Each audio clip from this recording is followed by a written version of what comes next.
படத்துக்கு விதை போடுறதுக்கு அரைக்கீரை விதை, இது பார்த்தீங்கன்னா பீட்ரூட்டு, இது கொத்தமல்லி.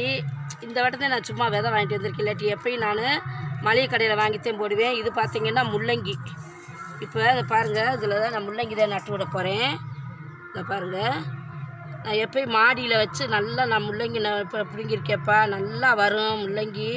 நம்ம மண்கலவை வந்து எவ்வளோ தரமாக நம்ம போடுறோமோ அதுக்கு தகுந்து முள்ளங்கி நல்லா வரும், சூப்பராக வரும். ஆடி 18க்கு பயிர்குழியில் வந்து நான் வந்து அவரை பீக்கங்காவை நட்டு விட்டுருக்கேன். இப்போ இதில் வந்து முள்ளங்கி போடுறேன்ப்பா, பாருங்கள். இந்த மாதிரி இதுலாம் நல்லா வரும். இப்போ வந்து தரையில் வைக்கலாம், அந்த கோழி நிறையா இருக்குப்பா, அதனால் கோழியை வந்து கிளச்சி விட்டுருமுண்டு நான் வந்து இந்த டப்பாலேயே நான் வைக்கிறேன்.